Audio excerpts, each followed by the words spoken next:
इस एफआईआर में कई और नए चौंकाने वाले खुलासे हुए हैं जो आज पूरे देश को पता चलना चाहिए। वर्ष 2017 और 18 के बीच फर्जी रेंट के जरिए यानी फर्जी किराए के जरिए एजेएल ने 38.9 करोड़ रुपए जुटाए हैं और जिन लोगों या संस्थाओं ने इन बिल्डिंग्स को किराए पर लिया वो असल में इन संपत्तियों पर कभी किराए पर थे ही नहीं। उन्होंने ये संपत्तियां किराए पर ली ही नहीं। ये देखिए, बड़ी इंपॉर्टेंट बात मैं आपको बता रहा हूं। तो ये बताते थे नेशनल हेराल्ड की संपत्तियों से जो पैसा आ रहा है कि हमने इन्हें किराए पर दिया हुआ है, लेकिन जब जांच की गई तो पता चला कि ये संपत्तियां तो किराए पर थी ही नहीं और ना ही कोई रेंट एग्रीमेंट ऐसा जांच में मिला जिसमें ठीक से कोई रेंट एग्रीमेंट किया गया हो।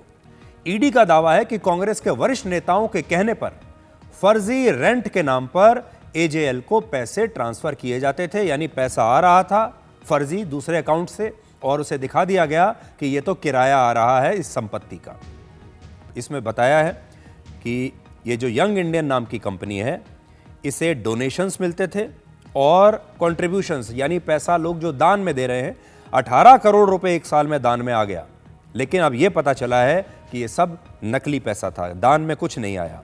फिर इसमें लिखा है कि वर्ष 2017 से 18 के बीच उस एक साल में और फिर 2020 से 2021 के बीच एजेएल को विज्ञापन के जरिए 29.45 करोड़ रुपए की कमाई हुई। लगभग 29.5 करोड़ रुपए विज्ञापन के जरिए।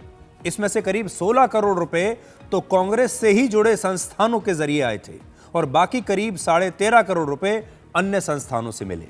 पैसा देने वाले लोगों से जब ईडी ने पूछताछ की तो पता चला कि उन्हें विज्ञापन के नाम पर पैसा देने के लिए कांग्रेस के बड़े नेताओं ने कहा था।